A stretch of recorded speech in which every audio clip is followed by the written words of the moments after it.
Vamos a continuar con el tema de la semana pasada, pero quiero empezar repasando un poquito lo que estuvimos viendo. Ahí está. Y casi pongo la presentación, la misma presentación de la semana pasada.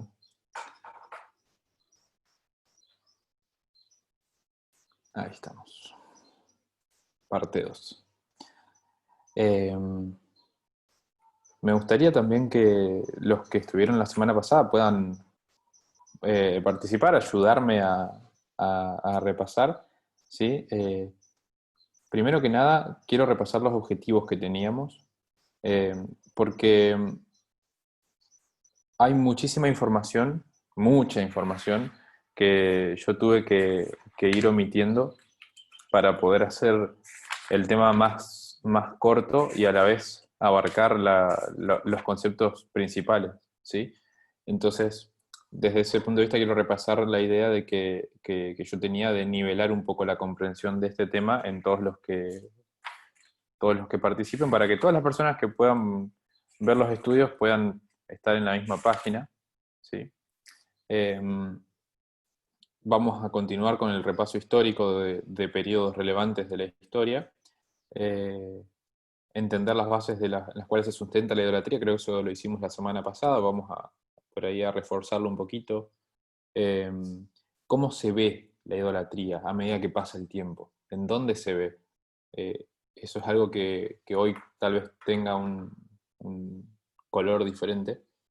Eh, por supuesto, la idea es que podamos sentar las bases para un estudio más profundo, individual, por parte de cada uno. Eh, y obviamente el objetivo final, digamos, es que todo esto pueda tener un impacto en nosotros hoy, no solo para cómo vamos a comportarnos, cómo vamos a vivir, para un crecimiento personal, sino también para que nosotros podamos entender el tiempo en que vivimos, que podamos entender qué es lo que está pasando en el mundo. Y para eso voy a empezar por el repaso. Eh, Habíamos hablado la semana pasada de la historia del Israel antiguo y dijimos que el propósito de estos estudios era hablar del Israel antiguo y el Israel moderno y poder hacer ciertas comparaciones y contrastes que nos permitan obtener información válida y valiosa, mejor dicho, para nosotros hoy.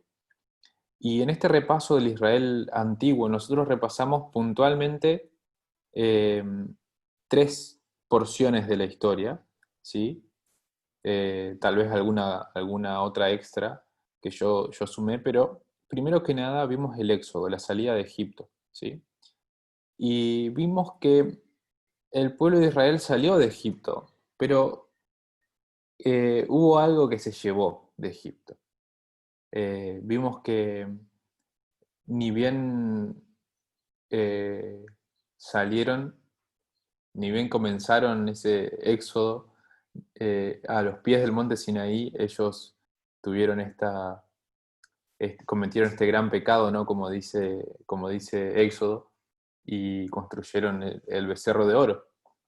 Y estudiamos que ese becerro de oro, en realidad, tenía un origen mucho más profundo que un simple elemento de metal para adorar, sino que ellos lo hicieron pensando y creyendo que ese becerro de oro representaba a Jehová. Ellos no estaban queriendo adorar a un Dios diferente a Jehová.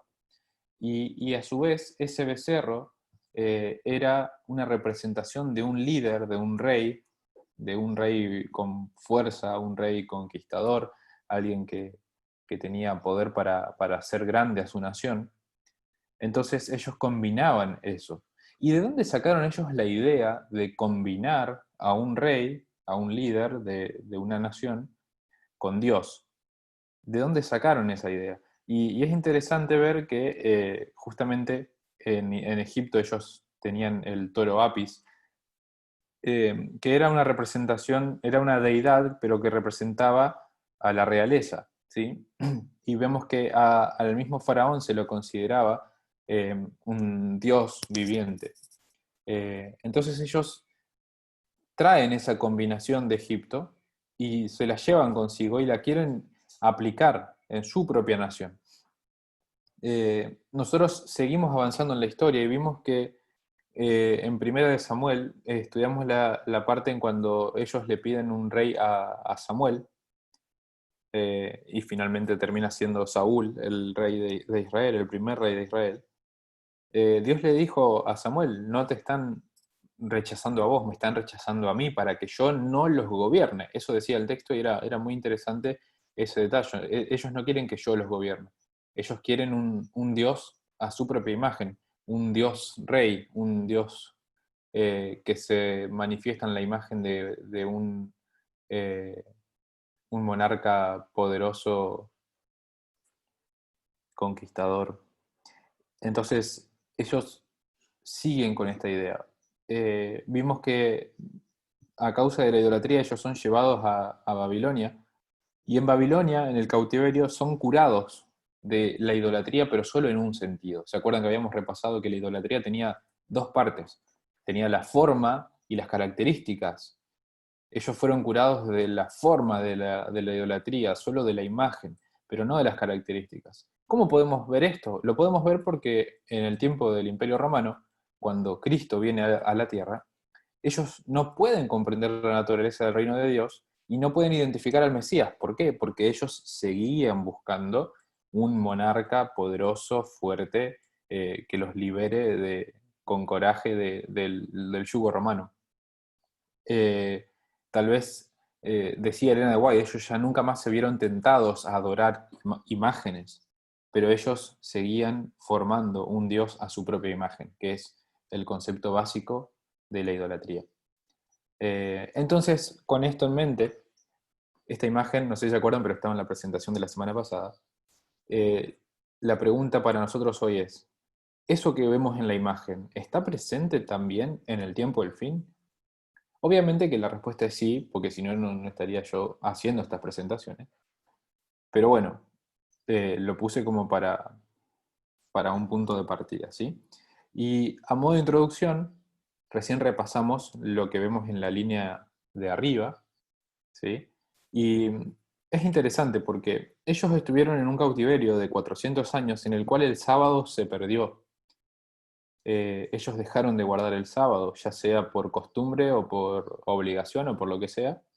Entonces llega Moisés, que Dios lo envía para liberar al pueblo, pero también para restaurar su ley. Y esto lo vemos manifestado en la restitución del sábado. Entonces, al pueblo Dios les da un profeta, que en el primer caso es la misma persona. Tanto Moisés es la persona que los libera y que restituye el sábado, y es la persona que queda como profeta para ese pueblo. Estamos hablando del Israel antiguo, ¿no? Pero ahora, si vamos al Israel moderno, nosotros sabemos que ellos también fueron liberados de un cautiverio de 1260 años, ¿sí? En el cual el sábado se perdió, cambiándose por el domingo. Y entonces Dios levanta a alguien, a Guillermo Miller, William Miller, que viene a liberar al pueblo de ese cautiverio del protestantismo apóstata, y finalmente el objetivo es restituir el sábado. En el caso del Israel moderno vemos que también Dios le da un profeta a su pueblo, que es el principal profeta de su pueblo. En este caso no es la misma persona, sino que es Ellen White. Eh, pero bueno, algo que quiero resaltar en este punto de la introducción es que cuando nosotros estudiamos la historia y extraemos parábolas de la historia para explicar nuestros tiempos, o explicar otros tiempos, lo que, lo que hacemos es comparar. Y al momento de comparar, nosotros vamos a comparar una estructura, ¿sí? Y esto es importante que nosotros lo entendamos, porque cuando nosotros queremos comparar cosas que van más allá de la estructura, no digo que no se pueda hacer o que sea inválido, pero puede ser peligroso porque nos puede llevar a sacar conclusiones eh, muy distantes de las correctas, ¿está bien? Cuando nosotros tomamos una historia como parábola, tenemos que entender que lo que estamos comparando es la estructura de esa historia. En este caso, un cautiverio, una liberación, la restitución del sábado, un profeta que se otorga al pueblo, que va a ser el principal profeta a lo largo de la historia de ese pueblo. ¿Ok? Ahora, yo puse un signo de pregunta rojo ahí. ¿Por qué? Porque fíjense, yo le hice una flechita, ellos ahí en el cautiverio tenían al toro Apis, y ellos se lo llevaron consigo, y mucho más allá del Éxodo, se lo llevaron consigo hasta, yo les diría, hasta el año 70 después de Cristo, ¿sí? Cuando Jerusalén fue definitivamente destruida por los romanos. Hasta el último momento ellos tuvieron eh, al toro Apis arraigado en sus corazones. ¿Y cómo les puedo asegurar eso? Si ustedes estudian la historia de la destrucción de Jerusalén, la segunda destrucción de Jerusalén, van a ver que era por la misma razón, ¿sí? O sea, ellos podrían haber pasado momentos más tranquilos y menos violentos para su nación. Sin embargo, ellos estaban permanentemente buscando a alguien que los lidere con coraje, fuerza y valor y los libere del yugo romano. Ellos querían a ese rey que es un rey combinado con Dios. Y bueno, eso nunca llegó. Entonces, la pregunta para el adventismo, para nosotros, es: ¿qué se llevó el adventismo de ese cautiverio? ¿Qué se llevó el adventismo de ese protestantismo apóstata? Y eso es un poco lo que vamos a tratar de responder hoy. ¿Cuál es el punto de referencia que nosotros vamos a tomar? El punto de referencia es el año 1798. ¿Por qué? Porque, bueno, en muchos otros estudios ya hemos demostrado y establecido que 1798 es el comienzo del tiempo del fin para esta generación, ¿no? Bueno, el tiempo del fin para todas las generaciones, ¿no? Comienza en 1798. Y en este momento Dios levanta un pueblo con un propósito especial, que es el Israel moderno. Pero hay algo que pasa con este pueblo, ¿sí? Hay algunos problemitas. ¿Alguien quiere leer estos tres fragmentos que yo puse acá? Si ustedes se fijan, son del libro El Evangelismo, y son 3 párrafos consecutivos que están en ese libro. Si ustedes van y agarran el libro en papel, van a leer y capaz no se van a dar cuenta, que es el párrafo 4, el párrafo 5 y el párrafo 6. Sin embargo, están así uno tras otro, están escritos con bastante tiempo de diferencia cada uno. Fíjense que el primero está escrito en 1868, el segundo en el 1900 y el tercero en 1903. ¿Alguien quiere leer estos 3 párrafos? Lo leo. Gracias, Tania. Dice, la larga noche de tinieblas es penosa, pero la mañana es postergada por misericordia, porque si el Señor viniera, muchos serían hallados desapercibidos. El deseo de Dios de que su pueblo no perezca ha sido la razón de tan larga demora. Si el propósito de Dios de dar al mundo el mensaje de misericordia hubiese sido llevado a cabo por su pueblo, Cristo habría venido ya a la tierra y los santos habrían recibido su bienvenida en la ciudad de Dios. Sé que si el pueblo de Dios se hubiera mantenido en una relación viviente con Él, si hubiera obedecido su palabra, estaría hoy en la Canaán celestial. Gracias, Tania. Y les pregunto eso que está en pantalla. ¿Qué fue lo que falló? ¿Qué fue lo que falló? Antes de responder esta pregunta, quiero que me digan ustedes qué es lo que les llama la atención en relación a las fechas de las citas. Una de 1868 y las otras dos ahí ya del siglo XX. Como que hay un espacio entre medio. Interesante. O Interesante. sea, un momento en que podría haber venido y después de un espacio de tiempo, otro momento. Bien. Estas son simplemente 3 citas que están una tras otra en este libro, pero hay varios otros fragmentos que nosotros podemos estudiar y vamos a llegar a esa conclusión, ¿sí? O sea, fíjense que estamos en el año 1868, que eso es 5 años después de la fundación de la iglesia adventista como iglesia, como institución. Y vemos que ya Elena está hablando de una larga demora, y que esa larga demora es por causa de qué? Por causa de que Dios tiene misericordia porque su pueblo no está listo. O sea que ya en 1868 hubo que demorar la venida de Cristo, que era la voluntad de Dios que suceda antes, ¿está bien? Después, ya en el siglo XX, ella vuelve a resaltar esto. Y cuando nosotros estudiamos la historia del adventismo, vamos a ver que hay dos momentos puntuales en los cuales Dios intentó trabajar con su pueblo de manera poderosa y especial, con el fin, por supuesto, de que Él pueda volver a la tierra, a, a buscar a su pueblo, ¿no? Y esto falló. Entonces, ahora sí la pregunta, ¿qué fue lo que falló?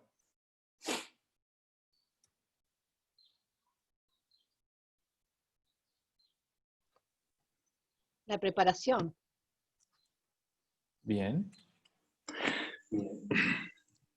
Algo que me parece es que hay un hito en la historia del adventismo que es 1888. La primera cita es anterior a ese hito, y las dos siguientes son posteriores a ese hito. Y sabemos que Elena dice de que si se hubiera recibido el mensaje que trajeron Jones y Waggoner, que era el tercer mensaje angélico, en verdad, Cristo hubiera venido. Exacto. Entonces, ¿qué fue lo que falló? Además de la preparación, por supuesto. El pueblo acá dice no estaban listos. Pero, ¿qué pasó con el pueblo? Creo que el problema es, o sea, hablando muy general, hay algo que hace que el pueblo no comprenda el mensaje que realmente tiene que dar, y tiene que ver, como estamos viendo, con la comprensión del Dios, que tiene, después da su mensaje. Porque si un pueblo tiene que al mundo hablar de parte de Dios, traer la lluvia, si realmente no la entiende, no está preparado y podría hacerle daño, y Dios en su misericordia no permitió que eso pasara. Yo sumando a lo que dijo Mica, más que dar el mensaje, primero tienen que recibir el mensaje. Exacto. No recibieron el mensaje, por eso pasa lo que dijo Mica.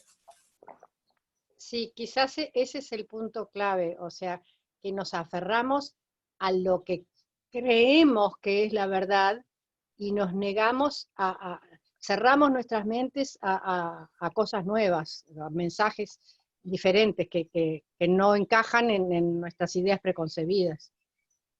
Es interesante eso, ¿no? Incluso durante un buen tiempo, el adventismo mantuvo la doctrina de la puerta cerrada. No sé si se acuerdan de eso. Ellos entendieron que hubo un cierre de puerta de gracia en 1844, y entonces eso significaba que ya nadie más podía ser salvo aparte de ellos, y ya no había que predicar, ya no había que hacer nada, y al contrario, tenían que predicar más que nunca, ¿no?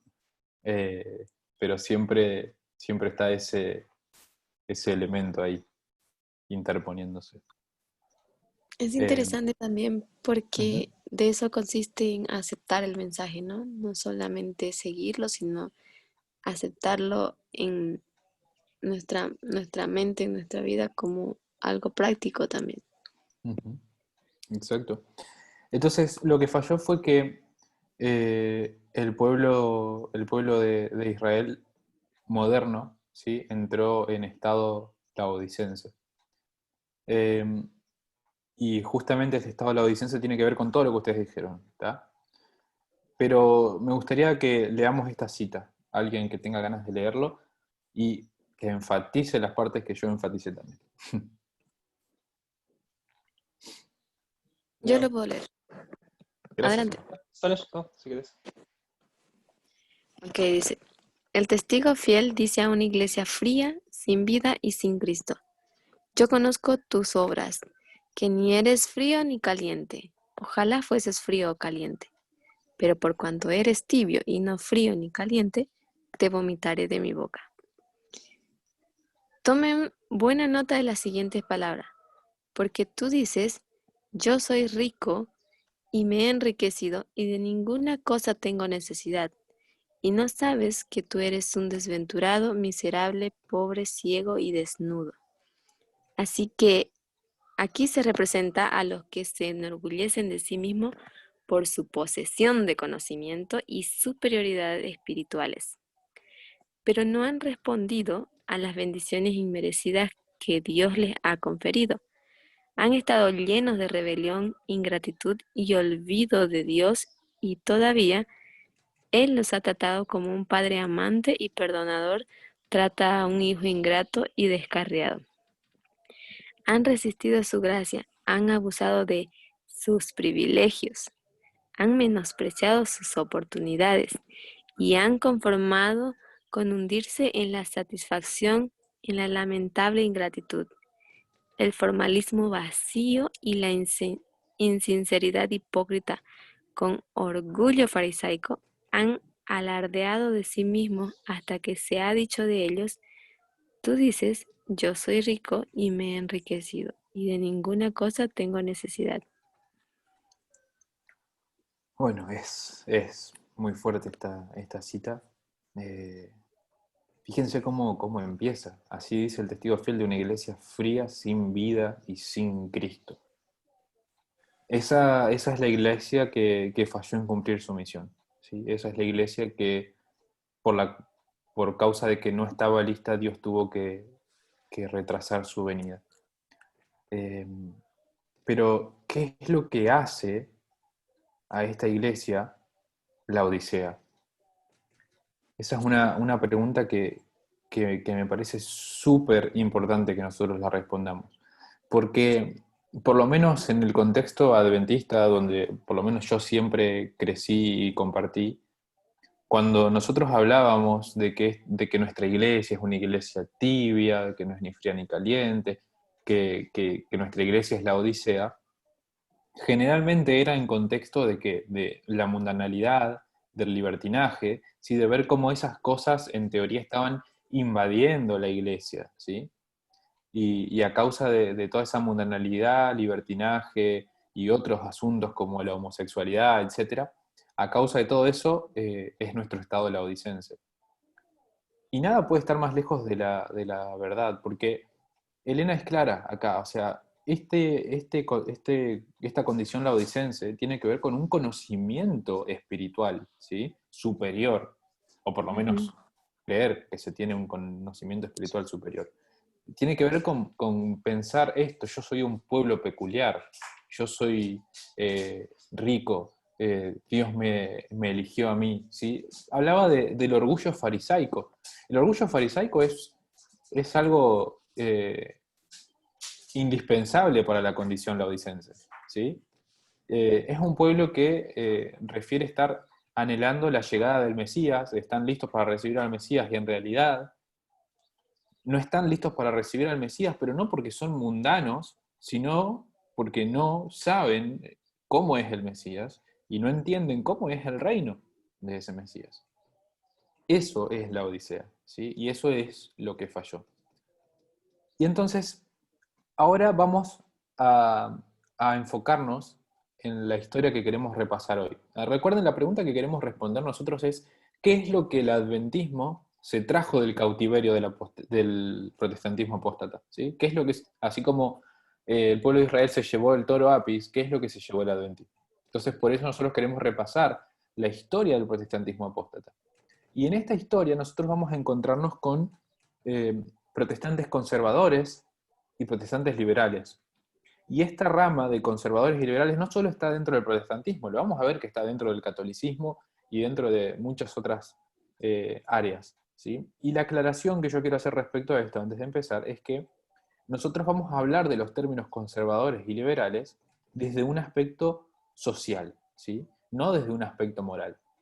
Porque, por ejemplo, si pensamos en alguien moralmente conservador, especialmente dentro de lo que es el adventismo, nosotros probablemente se nos venga la imagen, qué sé yo, generalmente el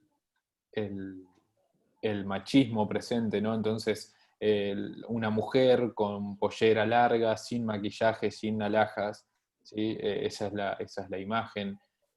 o un culto con solo un órgano y nada más, y un piano, y no vayas a meter una guitarra. Eso es el conservadurismo moral. Y muchas otras cosas relacionadas a la alimentación, a cómo nos vamos a vestir, cómo vamos a comer, cómo nos vamos a comportar. Pero eso no es lo que vamos a hablar ahora. Nosotros queremos enfocarnos en las personas moralmente, socialmente conservadoras o socialmente liberales. Por ahí es un poco difícil hacer esta distinción cuando justamente las personas involucradas son o ministros religiosos o gente relacionada a las iglesias de la religión, ¿no? Pero bueno, es importante que tengamos en cuenta esta distinción. Entonces decíamos que nuestro punto de referencia era 1798. Y entonces, ¿cuál es el contexto del protestantismo conservador en este año? ¿Qué está pasando? Estamos en medio de lo que se conoce como el segundo gran despertar religioso, ¿sí? Y una de las figuras más representativas en este contexto es Jedediah Morse, ¿está bien? Él es un ministro conservador muy influyente y que es un aliado, un amigo del presidente de Estados Unidos, John Adams, ¿está bien? John Adams es el segundo presidente de los Estados Unidos, ¿sí? Él fue el vicepresidente de George Washington y luego él va a ser el segundo presidente, ¿está bien? Este protestantismo conservador, en esta época, está promoviendo fuertemente la unión de la Iglesia y el Estado, ¿sí? ¿Por qué? Porque ellos, parecido a como nosotros estudiamos, fíjense, ellos dicen Estados Unidos es el nuevo Israel. Israel salió de Egipto y recibió una guía moral, ¿sí? O sea, en el Sinaí Dios le dio la ley a su pueblo al sacarlo de Egipto. Nosotros, como Estados Unidos, hemos salido de Gran Bretaña, hemos salido de nuestro cautiverio, y lo que necesitamos en este momento para no fracasar como nación es una guía moral. Por eso nosotros tenemos que unir la Iglesia con el Estado, ¿sí? ¿Qué es lo que decía este hombre, Morse? Él decía, la democracia y los liberales son la mayor amenaza para la nación. Hay que evitar perder la moralidad. Es necesario que el Estado imponga la moral, porque esa es la única manera de tener éxito como nación. El presidente John Adams declara el Día Nacional del Ayuno, ¿sí? Y él, al declarar el Día Nacional de Ayuno, menciona que la moralidad es la solución a los problemas políticos de Estados Unidos, ¿sí? Vemos que ellos tenían una interpretación, como nosotros decimos, de literal a literal, ¿sí?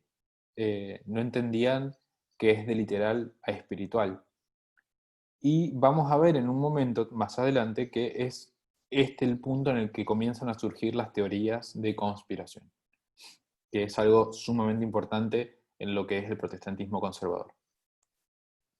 Pero ahora vamos a ver la contraparte, también en esa época, ¿sí?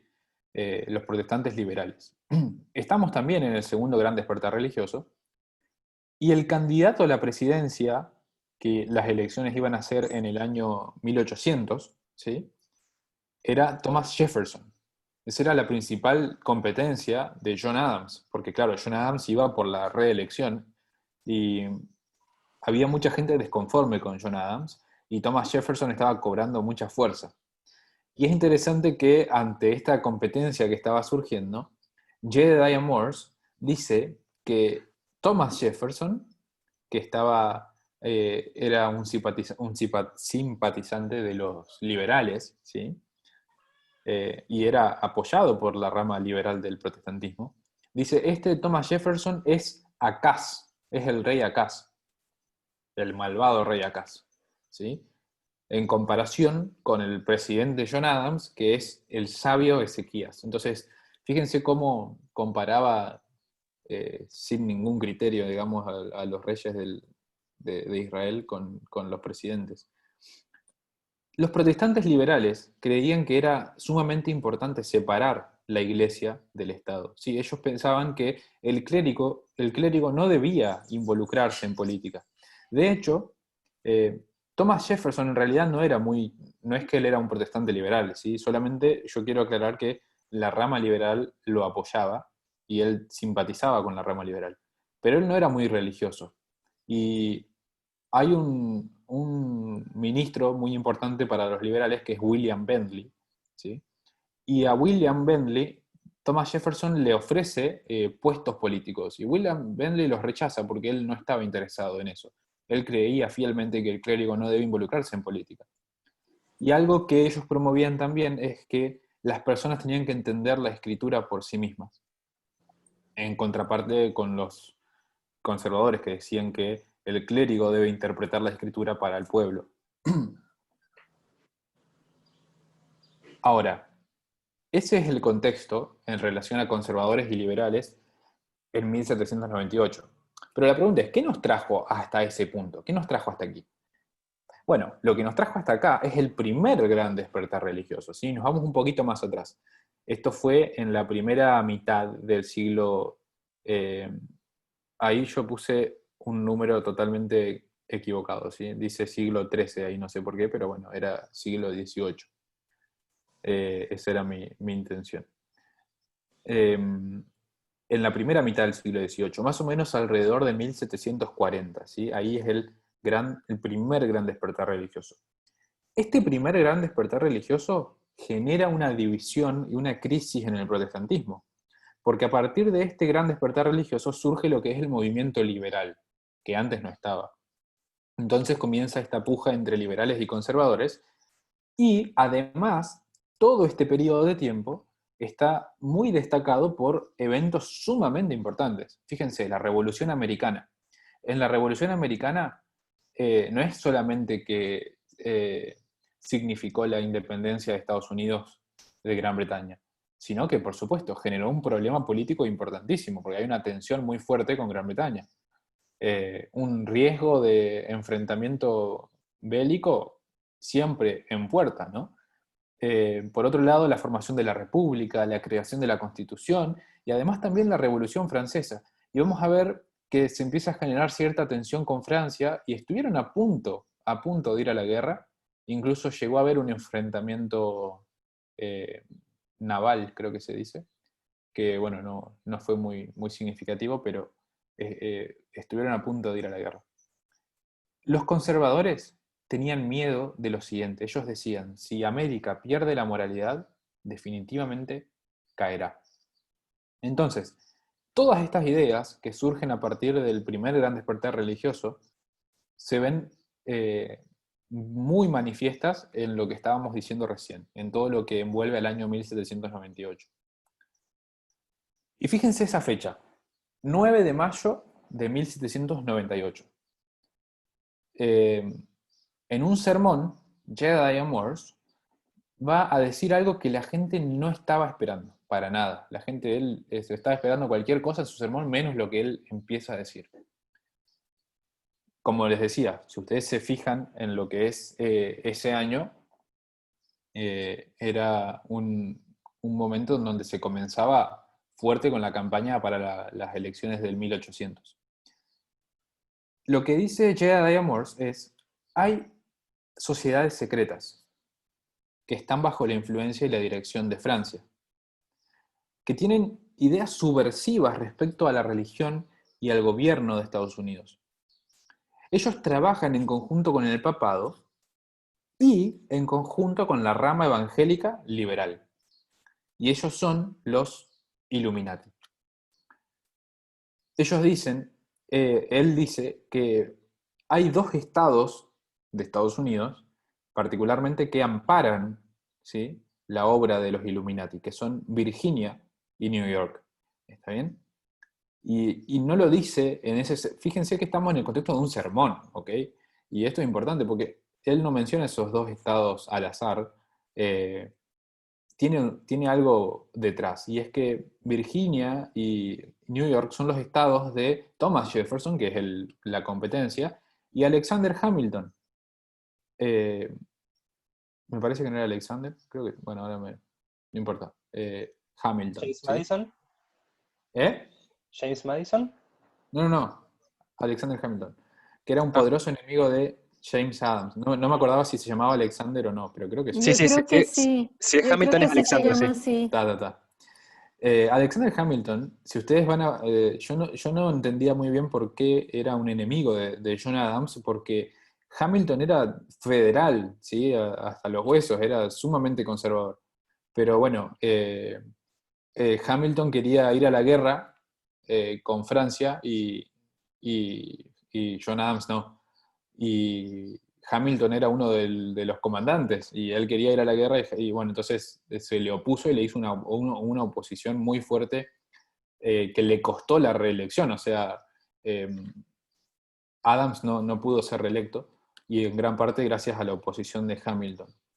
Y entonces, fíjense que entonces no es casualidad que se acusa a tanto Jefferson y Hamilton indirectamente a través de decir son esos estados los que están amparando la obra de los Illuminati. Y esto es el surgimiento de las teorías de conspiración en relación a los Illuminati, ¿sí? Esta declaración de Morse, él decía que lo podía comprobar, porque él decía que él tenía una carta, ¿sí?, que una persona de Inglaterra le había enviado, que confirmaba que los Illuminati estaban activos en América, ¿sí? Y entonces se fue radicalizando cada vez más con esta idea. Déjenme ver si yo más adelante tenía esto. No, acá. Entonces, para decir algo muy general, los Illuminati eran una sociedad secreta, sí, hasta ahí vamos, que surge a partir de una persona que era un jesuita, y en 1773, cuando la orden jesuita es abolida, los jesuitas, a pesar de que la orden fue abolida, quedaron a cargo de muchísimas instituciones educativas especialmente y otras, y había una persona que estaba muy desconforme con la iglesia y cómo se estaba manejando todo. Entonces decide empezar una sociedad secreta, ¿sí?, los Illuminati, a través de la cual iban a liberar información respecto a lo que hacía la iglesia prácticamente, ¿sí? Esa era la idea. ¿Por qué? Porque si vos te mencionabas en contra de la iglesia públicamente, eras censurado y perseguido automáticamente. Entonces, el propósito era poder iluminar justamente a la gente que estaba a oscuras en relación a las cosas perversas de la iglesia, ¿no? Esto que acabo de decir es muy básico en relación al surgimiento de los Illuminati. Cada uno de ustedes puede ir a leer la historia completa. El punto es que cada integrante de los Illuminati fue descubierto, fueron censurados, perseguidos y se tuvo que cerrar esa orden. Duró aproximadamente 10 años, ya en la década de 1780 ya no existían, ¿está bien? Entonces, que en un sermón de 1798 Morse esté diciendo estas cosas, es claramente algo conspirativo. Nunca hubo evidencia de que la sociedad secreta exista más allá de la década de 1780. Entonces, ante esto, habíamos hablado de William Bentley, que era la antítesis de J. Morse. Si este es un ministro muy influyente de la rama liberal de los protestantes, y lo que hace William Bentley es desacredita públicamente la teoría de conspiración de Morse, ¿sí? Dice que, él hablando de los conservadores, dice, los conservadores son hombres que han estudiado sus Biblias, pero no a la humanidad para quien fue escrita la Biblia. No sé a ustedes, pero yo cuando vi esto que decía William Bentley, me hizo acordar a una frase de Jesús. ¿A cuál piensan ustedes que yo estoy pensando? ¿En cuál piensan ustedes que yo estoy pensando?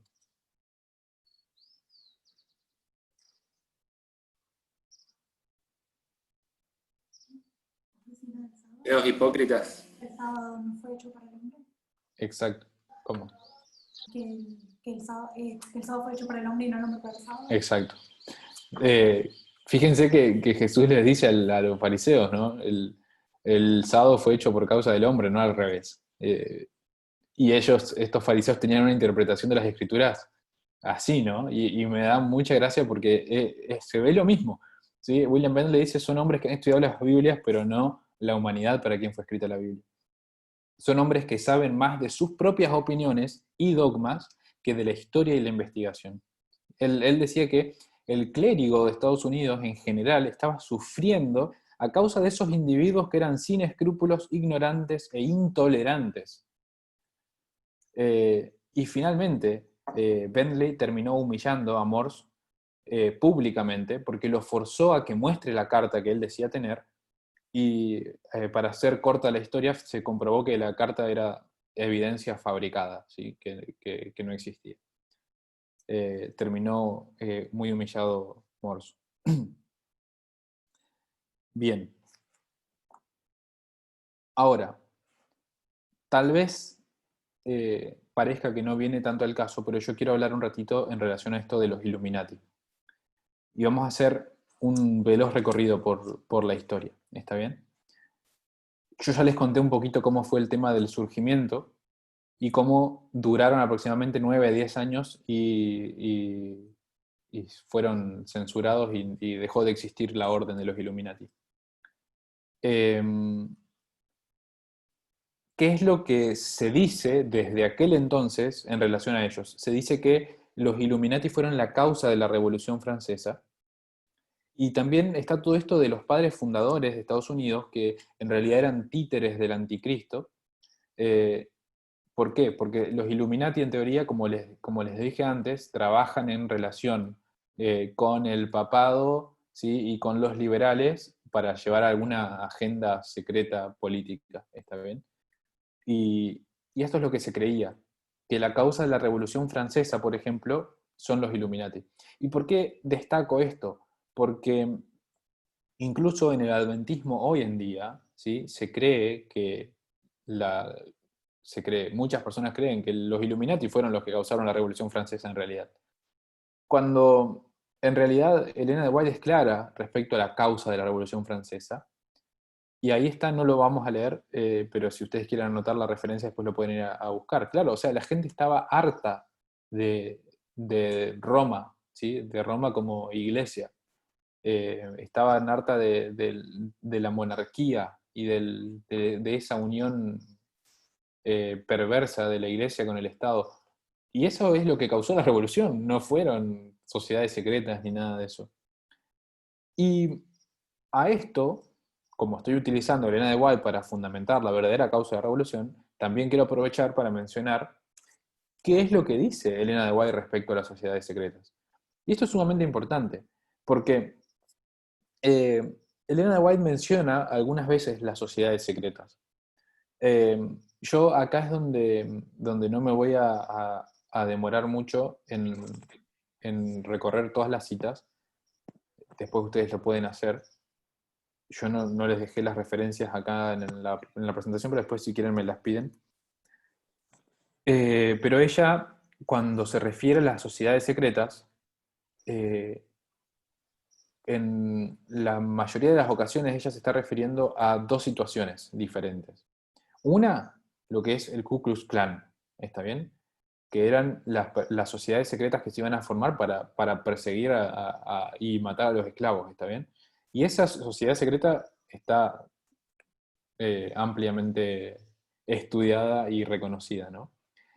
Y las sociedades secretas a las cuales Elena de White hace referencia, y a las cuales en general nosotros podemos hacer referencia, tienen una característica, que existen y se sabe de su existencia, o sea que su existencia no es secreta justamente. Se sabe generalmente quiénes son los fundadores, quiénes son los líderes, y se sabe cuáles son los propósitos de esa sociedad secreta. Lo que no se sabe generalmente, o lo que se busca ocultar, es quiénes son los miembros, cuándo se reúnen, dónde se reúnen. Eso por decir en qué va el secretismo de las sociedades secretas. Pero en realidad, quiénes son quiénes son los líderes, por qué formaron esa sociedad, eso generalmente es muy evidente, como es el caso del Ku Klux Klan. Hay otras citas en las cuales ella le habla a un hermano adventista que era parte de una sociedad secreta, y ella le dice, te estás alejando de Dios por ser parte de esa sociedad secreta, pero no porque sea algo relacionado al satanismo, ni mucho menos, sino simplemente porque en ese lugar se dan al alcohol, al tabaquismo, y o sea, se reunían para ver mejores estrategias de negocios y hacer contactos de negocios y todo eso. Y Elena le dice, estás poniendo todo tu tiempo, tus talentos y tus recursos en eso, cuando en realidad deberías dedicarlo a la obra. Pero hay una declaración de Elena de White respecto a las sociedades secretas, que es la más controvertida, que es la que quiero que esta sí la leamos, ¿sí? Dice así: el mundo es un teatro. Los actores, sus habitantes, se están preparando para representar su parte en el gran drama final. No hay unidad en las grandes masas humanas, excepto cuando los hombres se confederan para cumplir sus propósitos egoístas. Entonces, los hombres, ¿para qué se confederan? Para cumplir propósitos egoístas. Y ella dice, Dios contempla la escena. Se cumplirán sus propósitos con respecto a sus súbditos rebeldes. El mundo no ha sido entregado a las manos de los hombres, que es por ahí lo que las teorías de conspiración nos quieren llevar a pensar, ¿no? De que hay algunos hombres que están al control de todo. Sigue diciendo, aunque Dios permita que los elementos de confusión y desorden predominen durante un tiempo, un poder de abajo está trabajando para desarrollar las últimas grandes escenas del drama. Satanás, viniendo como Cristo y obrando con todo engaño de iniquidad en los que se afilian a sociedades secretas. Los que ceden a la pasión por confederarse están realizando los planes del enemigo. La causa será seguida por el efecto. Entonces, claro, Satanás está detrás de todo esto. Ahora, estos hombres tienen, dice la cita, como una pasión por confederarse y forman sociedades secretas. ¿Para qué? Para llevar a cabo sus propósitos egoístas. Entonces, nosotros nos vamos a volver a encontrar otras citas hablando respecto a las sociedades secretas y todo eso, pero lo que sí vamos a encontrar es a Elena de White hablando respecto a personas confederándose para lograr propósitos egoístas. Y vamos a ver que en general todo eso siempre está relacionado a la unión de la Iglesia y del Estado, ¿sí? Esos son los propósitos egoístas. Los propósitos egoístas tienen que ver con formar un Dios a la propia imagen del ser humano, ¿sí? Los propósitos egoístas tienen que ver con llevar adelante sus propias agendas políticas y conveniencias. Y vamos a ver en un ratito un ejemplo de lo que sería una confederación o una sociedad secreta, según cómo Elena de White lo está planteando. Todo esto que hemos visto hasta acá, vamos a ver que hay un contexto muy similar en lo que es la historia que rodea 1989 y la historia actual entre nosotros, ¿sí? ¿Está bien? Y puse dos nombres ahí simplemente porque, para que ustedes se acuerden, Jerry Falwell, que es uno de los ministros más protestantes más influyentes del siglo pasado, que él era el que estaba detrás de todo lo que es las leyes de segregación, ¿sí? Siempre estas personas utilizan las teorías de conspiración como una táctica política para defender sus puntos de vista y además hacen una comprensión de la inspiración de literal a literal, como veíamos hoy. Por ejemplo, en el siglo pasado, todas estas leyes de segregación estaban fundamentadas en esto. Israel segregaba, entonces nosotros tenemos que segregar también, ¿sí? Ese era lo que promovía Jerry Falwell. Y su hijo, Jerry Falwell Jr., está entre los protestantes más influyentes en la actualidad, ¿sí? que están también con una agenda específica. A lo largo de nuestra historia actual, de lo que rodea 1989 y de todo lo que vimos antes, se pueden identificar siempre también las dos corrientes del protestantismo, porque no son todos los protestantes de esa manera, ¿sí? También están los protestantes que están a favor de los derechos humanos y de todo lo que sería la contraparte. Bien.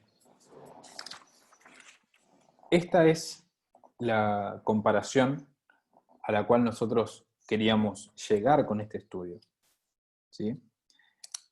Arriba, el Israel antiguo, abajo, el Israel moderno. Así como vimos la semana pasada que el Israel antiguo tenía 3 historias principales, que la repasamos al principio, ¿sí? La salida del cautiverio de Egipto, el sábado reinstituido, en Babilonia en el cautiverio son curados de la imagen, y cuando viene Cristo ellos no pueden reconocerlo, debido a que seguían buscando al toro Apis. Vemos que el protestantismo apóstata tiene cautivo al cristianismo, al pueblo de Dios, y Dios levanta al adventismo a partir de Miller, con Snow, con Ellen White, y restituye el sábado, ¿sí? Pero el pueblo falla. Vimos hoy en las primeras citas que el pueblo falla en su propósito. Por eso, en la historia que rodea a 1888, Dios intenta nuevamente trabajar por medio de su pueblo para poder volver a buscar a sus hijos, y el pueblo nuevamente falla, ¿sí? Y finalmente estamos en la historia actual, en la historia que nos concierne a nosotros. Entonces, nuestra historia como Israel moderno, desde el surgimiento del adventismo hasta hoy, también tiene 3 puntos críticos e importantes, ¿sí? Y hoy podemos afirmar tranquilamente que el pueblo de Dios, el adventismo, hoy está sufriendo de lo mismo que sufría el pueblo de Dios cuando Cristo vino. Y es no poder comprender la naturaleza del reino y no poder identificar cómo es Cristo, cómo es el Mesías.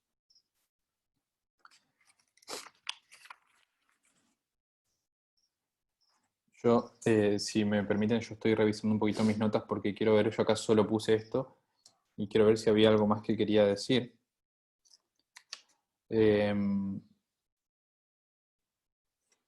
Bueno, avanzo. Así como el Israel antiguo formó una idea de Dios y del carácter de Dios, y era lo único que ellos podían aspirar, era a lo único a lo que ellos podían aspirar, nosotros también, ¿sí? Nosotros también hemos formado una idea de Dios y de su carácter. Y esto que hemos dicho hasta ahora es mucho más amplio de lo que nosotros podemos entender, porque tal vez ustedes se preguntarán, ¿por qué estamos hablando de teorías de conspiración? ¿Por qué estamos hablando de los Illuminati? ¿Qué tiene que ver eso? ¿Y qué pasa si hay adventistas que creen en los Illuminati? ¿Qué tiene que ver? ¿Qué problema hay si hay alguien que piensa que los Illuminati causaron la Revolución Francesa? ¿Cuál es el problema con eso? Si nosotros nos une una fe, qué sé yo, por decir algo, ¿no?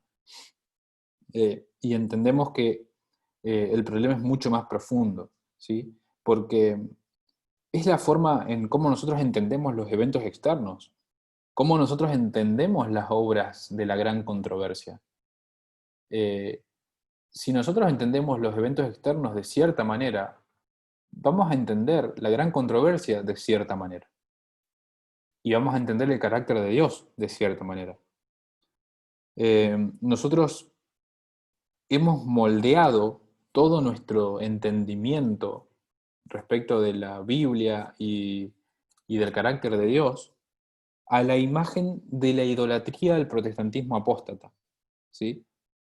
Y esa imagen de la idolatría del protestantismo apóstata es lo que nosotros deberíamos haber abandonado allá en la primera historia, en la historia alfa, cuando Dios en primer momento se propuso levantar un pueblo que termine la obra. Y no nos deshicimos de esa imagen del protestantismo apóstata. La hemos arrastrado todo ese tiempo hasta hoy. Y simplemente con esta pregunta puedo tal vez hacerlos a ustedes reflexionar en esto. ¿Por qué en el adventismo hay tantas teorías de conspiración? Por ejemplo, ¿por qué tenemos personas que no se vacunan en el adventismo? Hay muchísimas personas dentro del adventismo que no vacunan a sus hijos, por ejemplo. ¿Por qué? Porque, por supuesto, creen en las teorías de conspiración que hablan en contra de las vacunas. No, Elena de White fue vacunada, por ejemplo. Ni siquiera podemos usar Elena de White para justificar eso. Y la respuesta a esa pregunta es el protestantismo el que sostiene esta teoría de conspiración. Es el protestantismo el que fomenta, el protestantismo conservador, el que fomenta la idea de que las vacunas tienen algo raro que nos van a controlar, etc. Y si el adventismo cree lo mismo que predica el protestantismo conservador, tal vez hay un problema que no estamos identificando, ¿sí? Y hay muchísimas otras teorías de conspiración a las cuales adhiere el adventismo hoy en día, que tal vez al desconocer de dónde proviene todo, no nos parece tan relevante o tan trascendente, pero cuando nosotros vemos que esas teorías de conspiración a las cuales adhieren miles de adventistas, en realidad son la manera en la cual el protestantismo conservador justifica su accionar, cuando nosotros lo llevamos a ese punto y vemos que estamos compartiendo las mismas ideas con personas que están utilizando falsas ideas y teorías para llevar a cabo intereses políticos, eso nos debería generar una alerta muy grande en nuestra cabeza y tal vez hacernos pensar que tal vez estamos parados del lado errado en esta gran controversia. En la primera historia, cuando salieron de Egipto, fallaron. Luego volvieron a fallar en Babilonia. El adventismo falló. Luego de 1844, no realizó la obra que debía realizar. Tampoco en 1888 también falló. Pero nosotros sabemos que finalmente vino Cristo y a través de la enseñanza por parábolas, Cristo logró sacar, por supuesto, no a todos, a los que se dejaron enseñar. Logró sacarlos de la idolatría, logró sacarlos de ese anhelo por buscar al toro Apis. Y esa es la historia que nosotros debemos experimentar hoy también. Un ejemplo actual, les dije que les iba a mencionar, de sociedad secreta y confederación. Steve Bannon, Stephen Miller, Jeff Sessions, son tres personas súper influyentes de la rama de los conservadores, que se reunieron en 2012 y ellos tenían el objetivo de formar un establishment de republicanos de extrema derecha en los Estados Unidos. Esto ellos lo consiguen en el 2014. Solo voy a decir eso. Y la pregunta es, ¿cómo sabemos esto? ¿Porque hay signos o señales escondidas? ¿Porque hemos reconocido situaciones extrañas en algún video o cosas raras? No. Lo sabemos porque Steve Bannon, en una entrevista a él, contó lo que hicieron, que se reunieron en secreto, etc. Y planificaron hacer eso y lo lograron. ¿Está bien? Cuando hablamos de sociedades secretas, tenemos que entender que no tiene que ver con algo que nadie sabe que existe, excepto algún video de YouTube, ¿está bien? O sea, eso no es lo que hace a una sociedad secreta ni a una confederación respecto a las que Elena de White habla. Estas confederaciones tienen que ver con personas que siguen sus intereses egoístas y se reúnen, se confederan en sociedades secretas para llevarlos a cabo.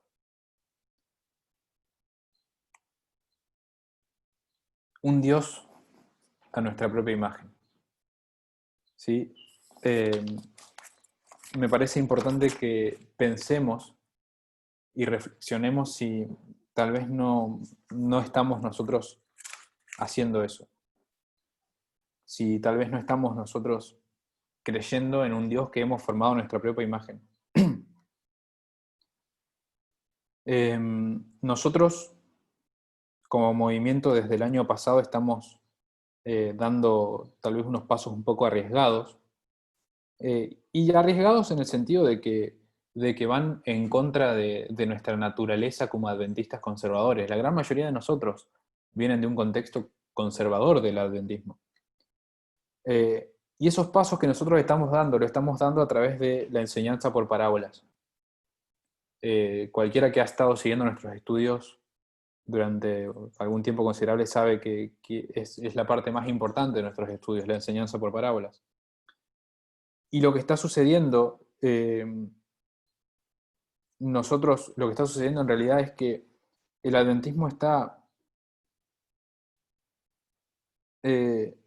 impidiendo que Dios se defina a sí mismo, ¿sí? Y la idea de lo que yo les estoy presentando hoy es que nosotros permitamos que Dios se defina a sí mismo, que Él nos diga cómo es Él y no que nosotros digamos cómo es Él. Las parábolas que estamos estudiando nos están enseñando sobre la naturaleza del reino y del rey. Y son las parábolas lo que nos está llevando en contra de lo que sería nuestra inclinación natural como adventistas conservadores. La cura para la idolatría del adventismo es esta enseñanza por parábolas, que nosotros venimos arrastrando desde ahí, desde la historia alfa, como ven en pantalla. Quería ir terminando con esta misma cita de la semana pasada, que describe por qué Israel no pudo recibir al Mesías o reconocer en Cristo a su Redentor. Solamente voy a enfatizar las partes resaltadas. Porque Cristo no era en verdad atractivo para los judíos, porque vino en su humillación, porque no tenía ningún ejército conquistador, no era un rey ilustre como el que ellos buscaban, y Cristo no demostraba ningún despliegue exterior. Ellos interpretaban sus declaraciones de acuerdo con sus propias opiniones preconcebidas. Estamos hablando de las declaraciones de las Escrituras, ¿no? Para que la palabra de Dios pareciera armonizar con las tradiciones y mandamientos de hombres. Ellos colocaron a los sacerdotes y los gobernantes donde deberían haber puesto a Dios. Y ella decía, tomemos una lección del error del pueblo judío y no nos encontremos cometiendo un error similar. Nosotros tenemos que evitar cometer ese error, un error similar. Y tenemos que ver que así como ellos buscaban esa grandeza nacional, tal vez nosotros también estamos en busca de esa grandeza. Tal vez nosotros estamos en los pasos del protestantismo apóstata sin darnos cuenta, porque disfrazamos nuestras convicciones con el sábado, con Elena de White, con la Reforma Pro Salud, con muchas otras cosas. Pero la imagen del Dios que tenemos sigue siendo la misma que la del protestantismo. Vemos que cuando vino Cristo, las parábolas eran la única manera de comprender la naturaleza del reino y abandonar la idiosincrasia. Así también es hoy. Las parábolas corrigen la idea idolátrica que obtuvimos nosotros del protestantismo apóstata. Y así como las parábolas de Cristo no se encontraban en la inspiración, en las escrituras de Moisés y de los profetas, las parábolas que hoy nosotros estamos usando, muchas de ellas tampoco las obtenemos de la Biblia o de los escritos de Elena de White. Sin embargo, son las parábolas las que nos llevan en contra de nuestra inclinación natural, como les decía. Y son las parábolas las que nos pueden mostrar cómo es Dios y cómo es su reino, y salvarnos de formar un Dios a nuestra propia imagen. Tal vez las conclusiones finales del tema de hoy no se ajustan totalmente a lo que ustedes tal vez estaban esperando. ¿Por qué? Porque tal vez fui un poco vago y traté de condensar mucha información. Pero en la próxima presentación, que no va a ser el sábado que viene, sino que va a ser el martes, voy a continuar con esto. Y tal vez no voy a presentar tanta información nueva, sino voy a volver a repasar lo de hoy en más profundidad. Así que para los que quieran participar, el martes vamos a estar con eso.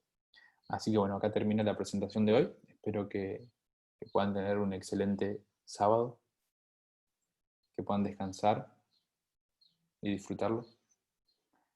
No sé si alguien tiene alguna pregunta o algún comentario.